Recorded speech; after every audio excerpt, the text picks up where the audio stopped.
Hi, I'm Amy Rossman, Executive Director of Rodman for Kids, a nonprofit focused on empowering youth charities to build brighter futures for kids, and your co-host of the Brighter Futures podcast. And I'm Jane Lima, Marketing and Communications Manager at Rodman for Kids, your other co-host of the Brighter Futures podcast, where we'll be telling the stories behind the impact and the people building brighter futures. This isn't just a podcast about impact. It's about the people behind it. The communities who come together, the connections that drive change, and the shared belief that we can build something better for kids together. On the Brighter Futures podcast, we will shine a light on the partnerships, programs, and people behind the impact. Because brighter futures don't just happen, they're built together.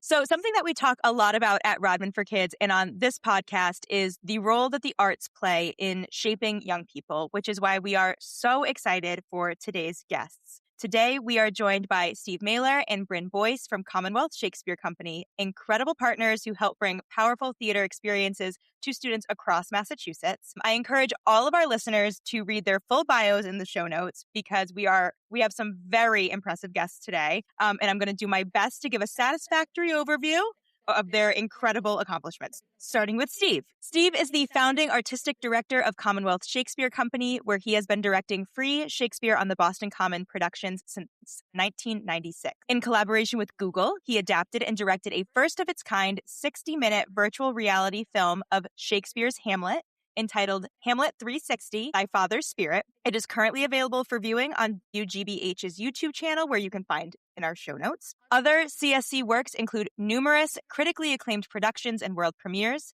He has directed one-night-only readings featuring some big names, again, full list in the show notes. He conceived and directed Shakespeare at Fenway, an evening of Shakespeare scenes performed at Boston's beloved Fenway Park. Other theater credits include The Turn of the Screw at New Repertory Theater, Santaland Diaries and Che Yu's Porcelain at Speakeasy Stage Company, Top Girls and Weldon Rising at Coyote Theater, and LA Plays by Han Ong at American Repertory Theater. His production of Without You, written by and starring Anthony Rapp, has been seen in Boston, Edinburgh, Toronto, London, Seoul, and New York. He directed opera performances for Boston Lyric Opera, Odyssey Opera, and Opera Boston, as well as performances in collaboration with Boston Landmarks Orchestra at Boston's iconic Hatshell. He received the prestigious Elliot Norton Award for Sustained Excellence, as well as for Best Production of Twelfth Night, Outstanding Director of A Midsummer Night's Dream, Best Production of Suburbia,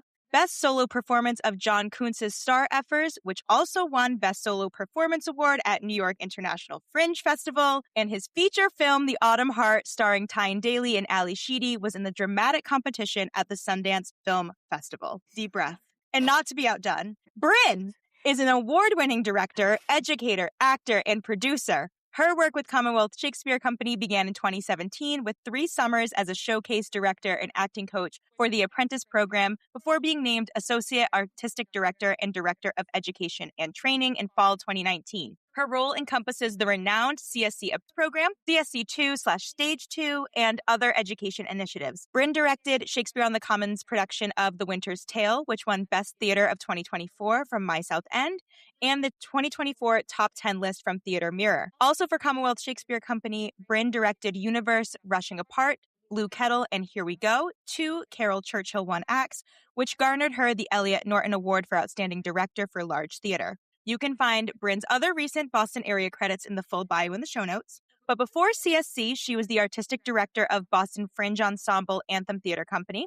With Anthem, she created and directed multiple devised works and reimagined classics. She also has numerous New York and regional credits as an actor and director. As a theater educator, Bryn has taught acting, directing, voice for performance, applied stage movement, public speaking, dramatic theory and criticism, dialects, and Shakespeare's text, among others. A great proponent of higher education and lifelong learning, she holds an MFA in directing from Boston University, MFA in acting from the Oslo Conservatory for Actor Training, and a master's certificate in arts administration from Boston University.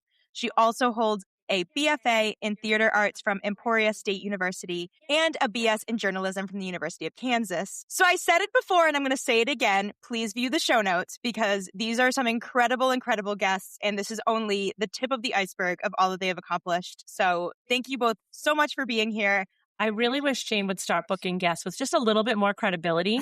I would just feel better about that. You two are unbelievable. That was really fun to listen to.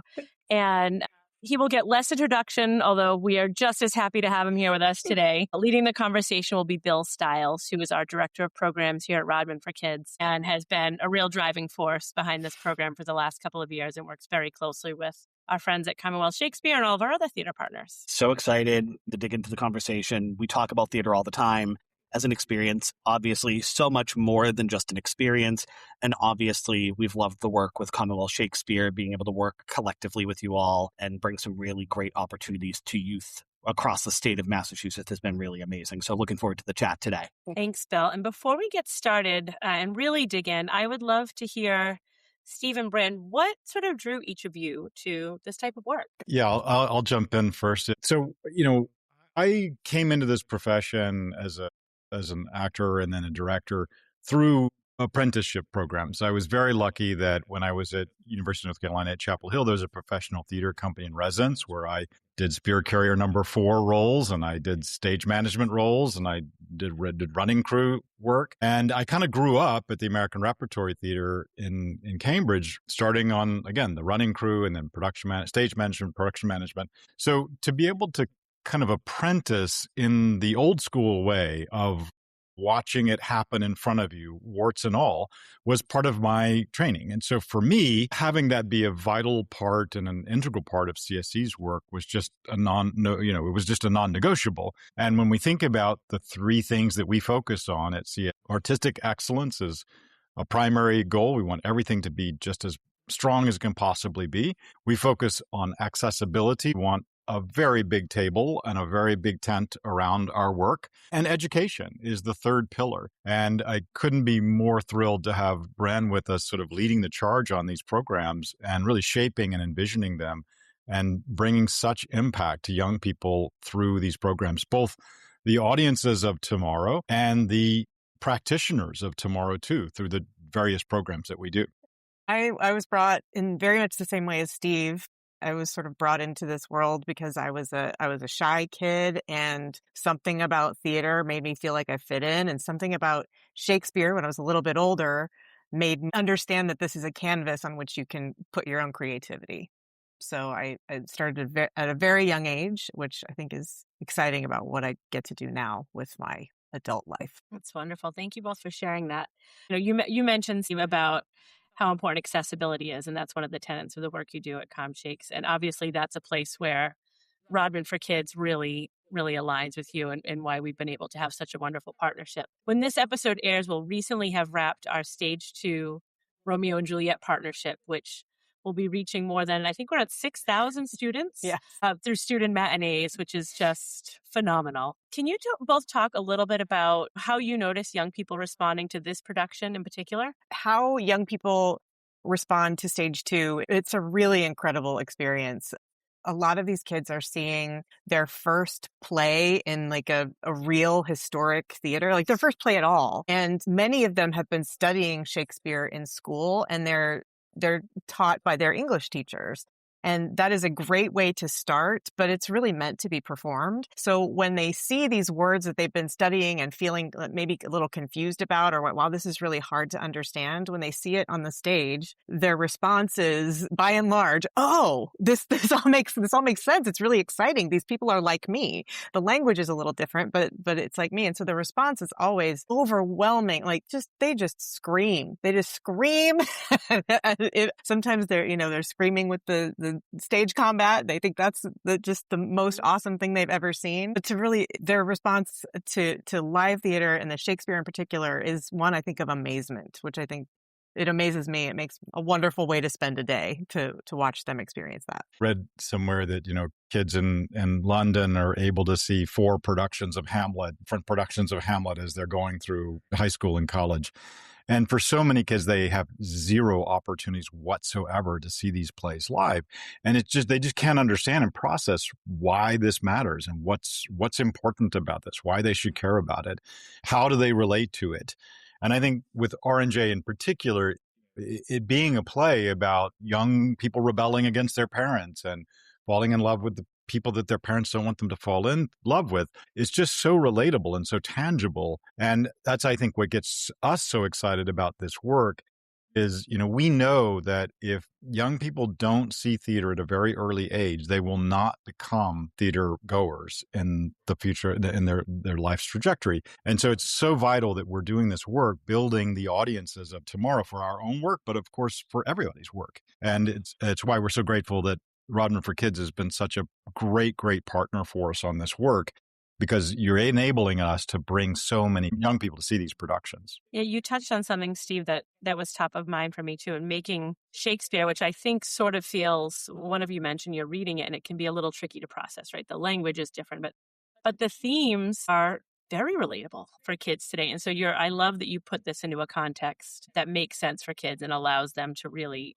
to be immersed and to really understand and hopefully become fans of what they're reading and what they're seeing. Yeah, 100%. I struggle, frankly, I struggle to read a play that I'm not super familiar with. If I was to sit down and read Henry VIII today, I would be struggling through it. I don't know that play super well, because these plays are really not meant to be read. They're meant to be seen in performance. And it certainly takes a moment, to tune your ear to the language. But when you have really fantastic actors like our CSC2 actors and our actors on the Boston Common, bringing this language to life, in such vibrant and exciting and fun ways, that just disappears very, very quickly. And just the power of these narratives takes over. And that's, again, another reason why we think it's so important. We think of culture as something that brings us together in shared narratives. And, we have a collective understanding of the world because we all know who Hamlet is and how that play ends. Well, actually, not everybody does know that. And they heard the idea of it, but I'll never forget being on the Boston Common when we were doing Hamlet with Jeff Donovan and Pedro Pascal. We would get to the end and Pedro's clutching Jeff in his arms, and audiences are gasping because they did not know that Hamlet died at the end of the play. And that's what's so important about this work for us, is being able to embrace everyone with these narratives so people don't feel excluded by culture, which can be very excluding. They actually feel included. We have a really cool ecosystem at CSC where there's the professional company that does the sort of union roles on the Common. And then we have a group called CSC2, which trains with me in the spring. They perform the stage 2 Romeo and Juliet, for instance, this year. And then they play many of the non-equity roles on the Common in the summer. And then those people also monologue coach for our CSC Apprentice program, which is for early career actors who want more experience in Shakespeare. So each of the groups, we sort of exist in an ecosystem versus 3 siloed programs. So the apprentices are our front of house people on the Common, and they sometimes understudy the CSC2 people who are their coaches. And the CSC2 people are learning from the professionals, and then the professionals will come and talk to the apprentices during the summer and do these company conversations with them. So we're really trying to raise up the next generation of actors, just as we're trying to raise up the next generation of theater goers with our stage 2 kids that come in and see our shows. It's a cool system. We really love it. That's amazing. And we've even seen the journey from a very young child sitting on the Boston Common, brought by his mom, who thought surely he was going to fall asleep, stayed awake through the entire performance, became an actor for us, went on to train at Brown, and we just saw that he's performing in the Public Theater in New York in their traveling Shakespeare production. As you like it. Kai is his name. It's amazing. Literally, first experience was as a child on the Boston Common. And, we think about somebody like Michael Underhill, this incredible young actor who started with us as an apprentice actor, became a CSC2 actor, and has worked with us now on a number of occasions as a professional actor on the Boston Common. That journey through our work is quite intentional, that we're trying to keep those doors open, because we just see such an urgent need for on-ramps for audiences to get excited about this work, young audiences, but on-ramps for practitioners as well. It's really, really hard to get started in this business. And I think because both Bryn and I kind of started in this very hard scrabble kind of way, we just really feel that urgency around creating doorways and pathways for audiences and artists to get excited about this work that we do. I think I'm going to sort of give two questions here. First one, Bryn, just thinking about how stage 2 works, and Romeo and Juliet, looking at it being sort of that 90-minute digestible chunk. How did you sort of, and this is sort of out of left field, so I apologize, but how did you land on that, like 90 minutes is the right window? Because we know we want to honor the work and make sure that we're doing service to Shakespeare, but also making sure it's digestible for youth who may not have that ability and that adaptability yet. And this exposure to a 90-minute chunk may help them get to the point where a larger production may be more feasible for them in the future. Well, in practical terms, we cut them to 90 minutes because that's how long the schools have to get their bus to pick the kids up, bus them to the theater, see the show, and bus them back before their other bus picks them up to take them back home. So in practical terms, that's about as long as we can do it. But the same is true of like just the attention span and the bladder. Like they're very practical reasons. But we found that 90 minutes plus a really cool talk back that's maybe 20 minutes long gives the 90 minutes we can encapsulate. We can cut those shows to keep all of those really great storylines, and maybe just sort of trim a little fat, and then we spend 20 minutes talking and taking questions from the students, and then they can get back to school. And that, I think, is really the exciting part. The questions that they ask after they see the show, that some of the things that just sort of light them up is like, and anything from how did you memorize all those lines to why did you keep in that misogynistic moment? Like kids literally come up to the microphone and ask really sometimes intense questions about the choices that we make and about choices that Shakespeare made. It's really incredible. So that chunk of time seems to work over the last few years. We figured that out. I love that. I love that. And the practical is huge. My background is working at school. Being able to get kids back is a pillar of being able to go on the field trip.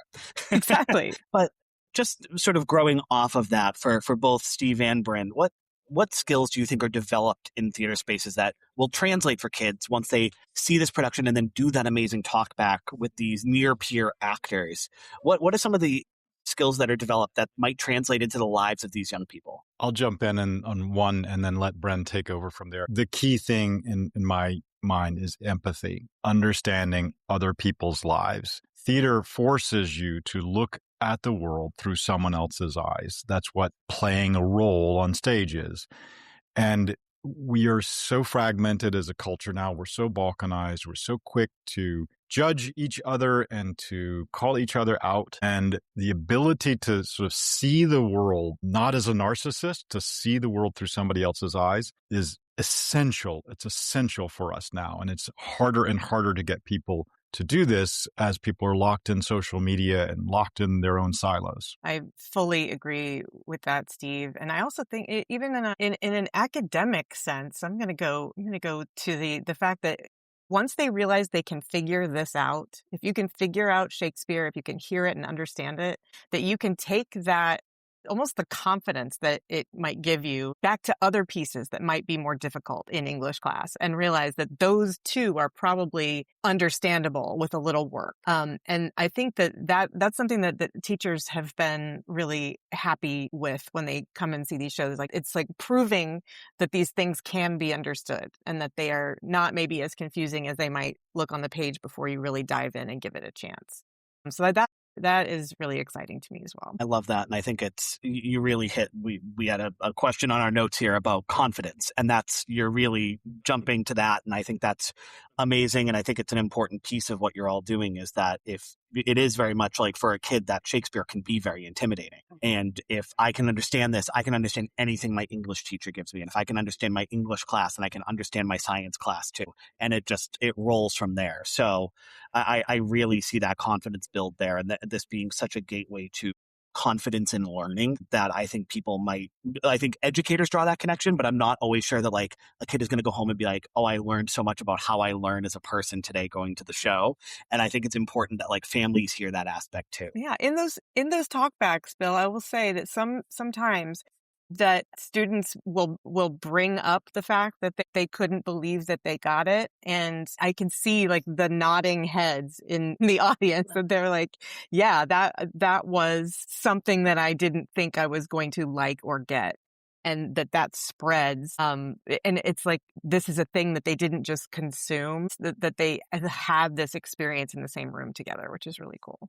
Can you talk a little bit about what that means, that it is an experience they share together, and what maybe energy that creates in the theater as well? I think it's a very different experience for them because there is a lot of just sort of one-way consumption. That's what I mean by it's this theater isn't something that we just consume. We are taking something in that's just us and a machine. And if you get into the theater and you experience that thing together, as Steve was saying, it really creates empathy among people with totally different backgrounds. We're all in the same room together. We don't go to the same school. We might even be rival schools. And we suddenly are all kind of breathing together and like co-experiencing something together. And it's just something I think art does that, period, but that theater does it better than any other kind of art, is just sort of bringing that experience to the whole room. And it's something that we're lacking. And I have to tell a tiny story I had a really amazing dinner last night with a bunch of business people who were telling me what they did for a living.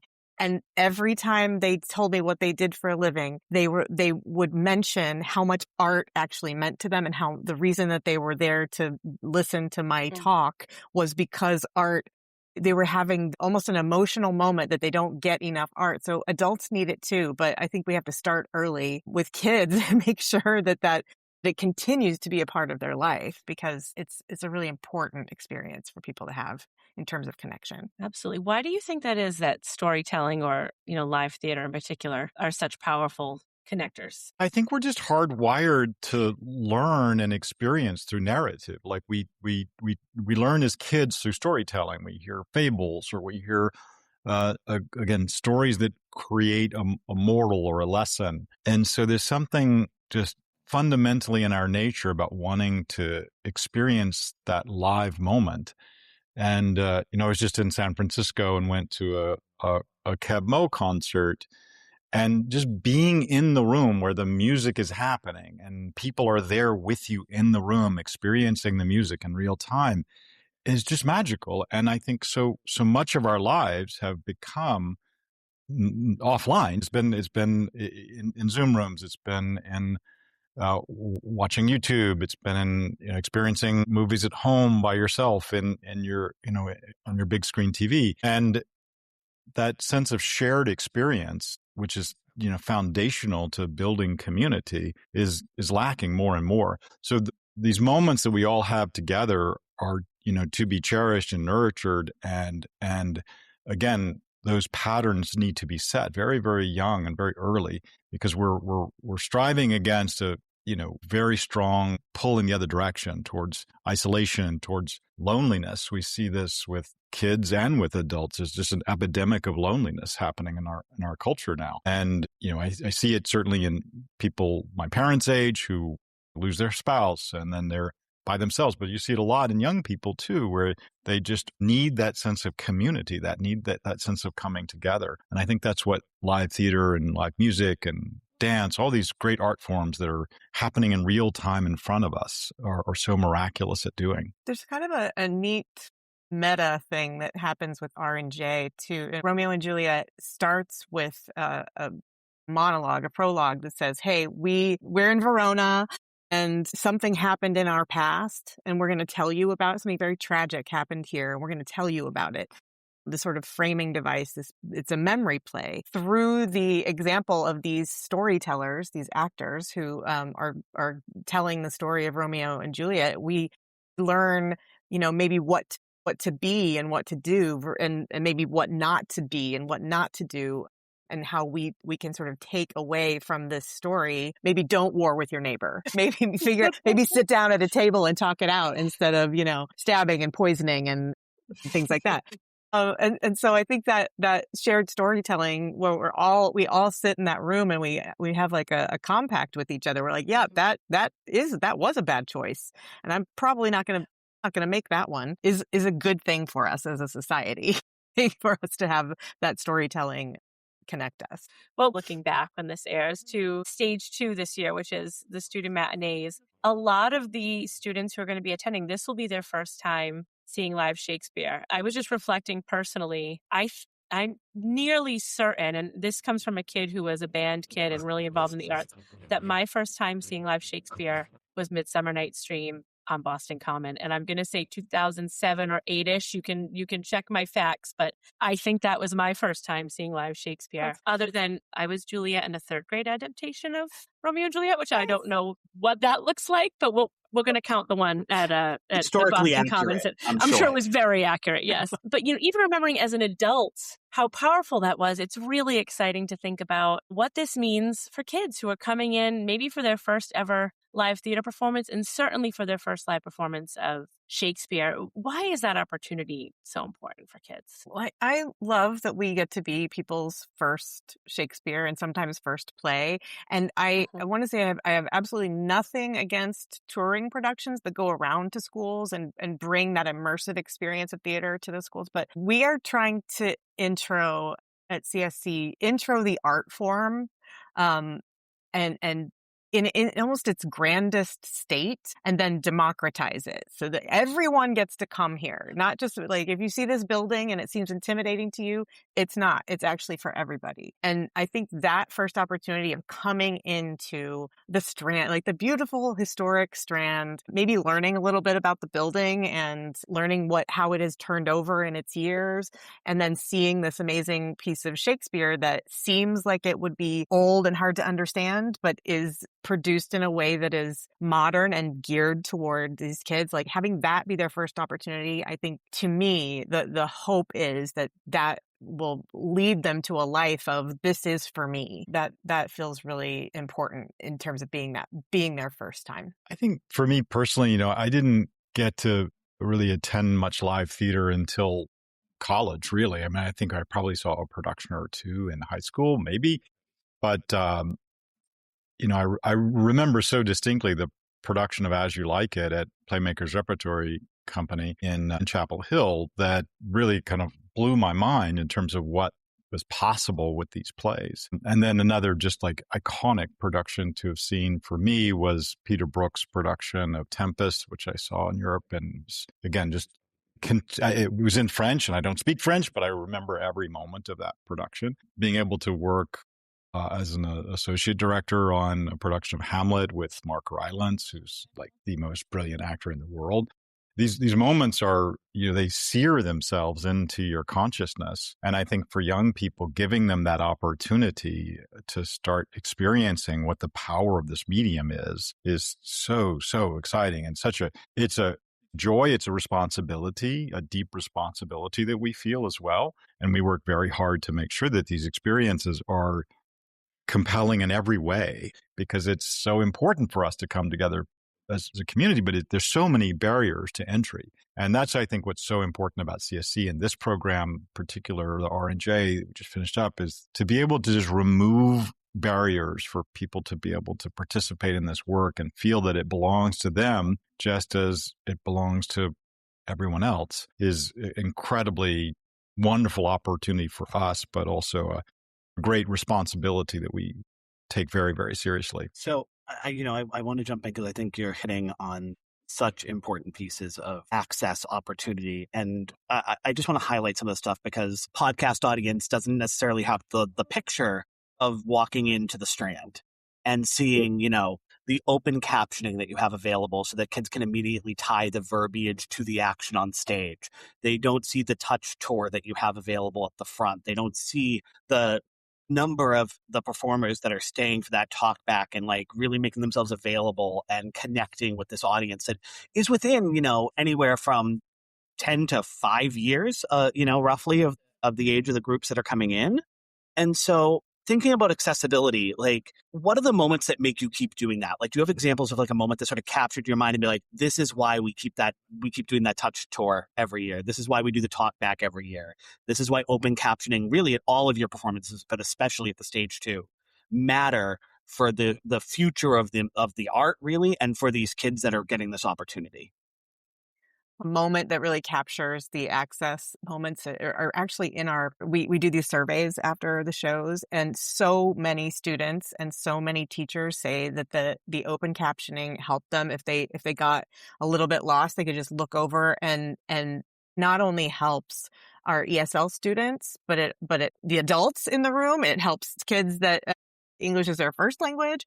And just knowing that so many people have responded so positively means that we're going to definitely keep doing it, because it has been an equalizer, actually.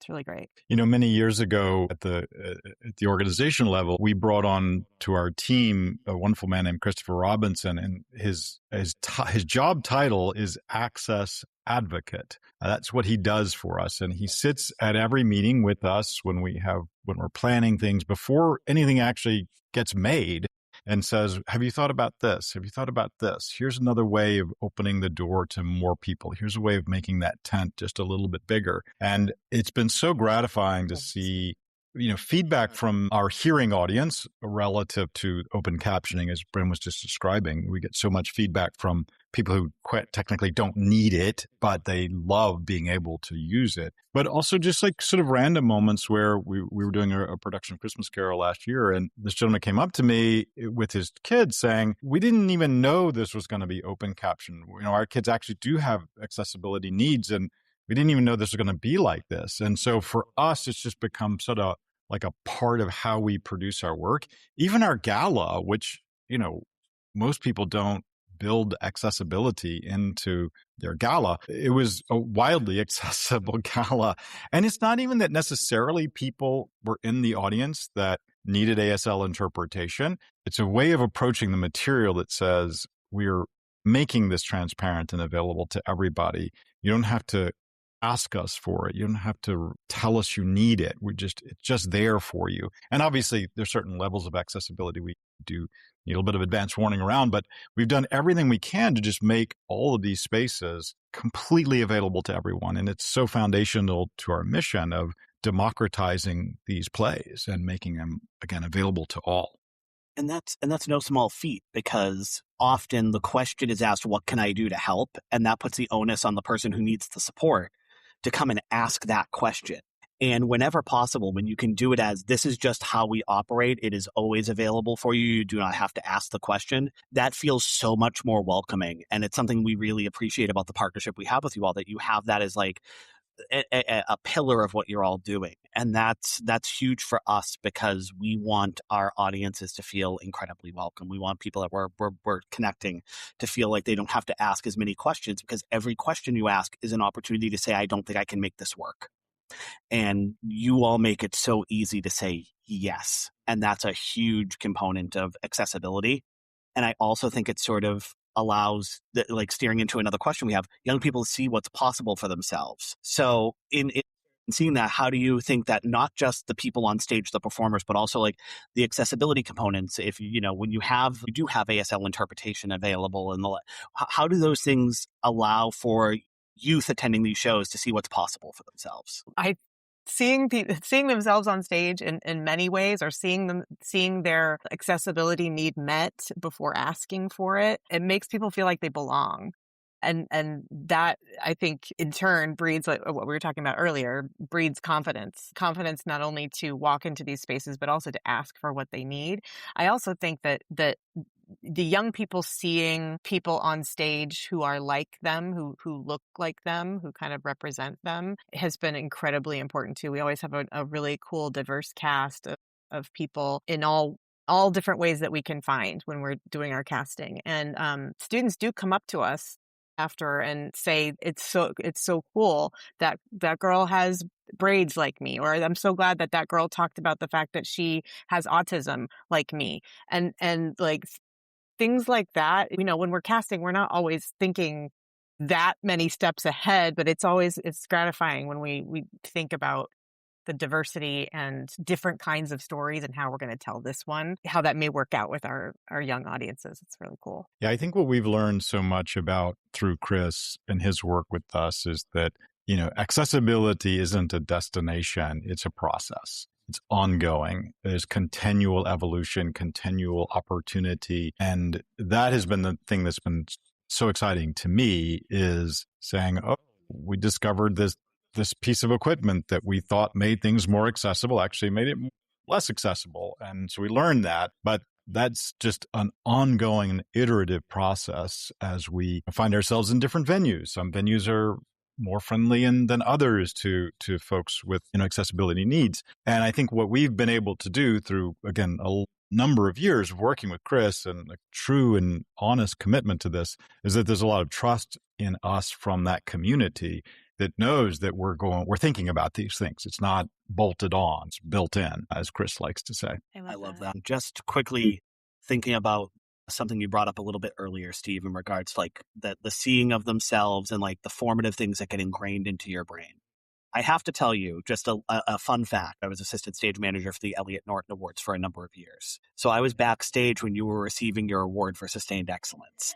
And moments like that, when I'd see that, like, and especially for me as at that time, a late 20s guy that wasn't working full time in the theater world, but had the itch to do something around it, seeing sort of that even that male representation where it felt like I had seen a lot of strong female representation, which was wonderful, but seeing somebody that I could draw to and connect and say like, wow, there is a world where I could connect with the arts in the long term. That was hugely formative for me. Like seeing just that representation of, and so that speaks to that, seeing representation of people that may have similar background or demographic or what have you to you could allow you to really say like, I could do this. And that's so you're playing a small role in my journey over here to Theater for Kids. So thank you for that. One of the things that I say to the apprentices every summer when we gather is that, this is a career path that is bespoke to everyone who takes, who goes forward in it. Everyone builds their own journey through this world. And there's no two careers that are alike in any way. And there's so much opportunity inside of this sector and so much need inside of this sector to do great things that advance the sector. And I encourage people to keep an open mind of like where they're going to land up. I started as an actor too, and thank goodness I didn't continue on that path because I'm not very good at it. But, I think that my journey was through a lot of different, avenues as I was building my career. And, in some ways you become the sum of all of that. And all of that is something that you bring to, your work every day. And I'm so excited about the skills and training that theater and arts practicing brings to life experience and to other careers. I have a lot of different people in a lot of different ways, parts of my life, and culture and creativity are so essential to whatever you're doing, and if you're doing it successfully. So I think it is foundational training, it's foundational learning, and we don't necessarily need to think that everybody's going to become an actor or a director or a set designer, but the skills that they're learning of comradeship, of collaboration, of being a part of a team and understanding what it means to work as a team, these are vital skill sets that I think the arts and theater in particular instill in young people. I feel so grateful that our mutual beloved friend Carol Charnow connected us, Steve, and this is the partnership that has come out of it. I can't think of another organization that aligns more strongly with what we're trying to do in terms of providing access to the arts for kids. And this partnership means the world to us. Just the beginning, just the very beginning. Yes. We feel 100% the same way. I feel like when you meet people along your path that are kindred spirits, you kind of know it, and you just join up for that journey together. And we've been very, very lucky to have met you. I thank Carol every day for introducing us. But likewise, I think it is really exciting work because you see what's happening to young people by the work that you're doing and the work that we're doing and the work that we're doing in collaboration. Absolutely. We like to ask all of our guests at the end of the podcast episodes, what is a person, activity, or moment from both of your childhoods that helped shape who you are today? I have a funny one. I was really, as I said earlier, I think I was a really shy kid, but I liked reading aloud and I liked performing on my the the hearth, the fireplace hearth at my house. I'd just stand on that thing and sing and talk all day long, but nobody really knew that about me. And in third grade, the first all third grade auditions for the school play happened. And I raised my hand because I was like, oh, this is like my fireplace hearth. This is amazing. And I love to do this in front of everyone. And I raised my hand, and the teachers thought I was so shy that they didn't call on me, and they didn't call on me, and they didn't call on me. And finally I was like almost standing. We were all sitting, cross-legged on the ground. I was like, come on. And they let me audition, and I got the lead. I was like the shy girl, but I got to play the spunky girl in the play, talking to Harry Truman. I grew up in Missouri, talking to Harry Truman in this play. And the teacher called my mom that night and was like, what happened to this child? How did she go from this person to this person in like an hour? We don't understand who this is. And I really believe in the power of this art form to break people out of their shells, allow them to step into other people's shoes, because you might find that those shoes are really fun. The spunky kid that I played in that play, I have taken a piece of her with me since getting to step into her shoes. And I'm glad that they finally called on me. That's all. I think mine was a third grade story too. We would do, the annual third grade play kind of thing. And, as always happens, you have like 5, Robin Hoods, right? You just like every scene, there's a new Robin Hood. And I knew I was supposed to stay on stage because I remember that's like when I was supposed to leave, but somebody was saying in the wings, you're supposed to leave. It's like, no, I'm not leaving. I'm staying here. I stuck it out because I was there. I found my place and I was going to stay there. And then the funny story about me in theaters, I was not really interested in theater for most of my junior high school and high school. And then, when I was a senior in high school, they chose to do Grease, and that all the cool kids, which I was like marginally cool, all the cool kids decided to try out for it, and I got to play Kaniki, and that was nice. So I was bought in hook, line, and sinker from then on. I would pay money to hear you sing Grease Lightning, Steve. There are photos of me as Kaniki in Grease Light. I already know what Jane's going to ask. And those will be found in the show notes if you go at the end of this. At next year's Commonwealth Shakespeare Gala, I know it's not Shakespeare, but I'm going to expect a few bars at least. One of these silent auction items at next year's Commonwealth Shakespeare will be access to these photos of Steve. Yes. That would be great. I'll come to your house and sing Grease Lightning. There you go. Incredible. That's how we do it. I will just have you both know, as we were talking, I stayed on mute because the conversation was so incredible. But my first introduction to my first time seeing Shakespeare live was last spring, seeing Macbeth at Commonwealth Shakespeare Stage 2. So I had great English teachers in high school, and we read them, and we did that like reading out loud, and we were all, everyone had a role. And Macbeth was always my favorite. And so last year when we went, I realized as I was sitting there, I was like, this is the first time I've seen it live. And what a great first introduction. But it took until my late 20s. I love it. Same. Well, I'm glad to be your, the AI Macbeth with the lightsabers everywhere. I'm glad that was your first. That was good. That was lots of fun. It was incredible. I wouldn't want it any other way.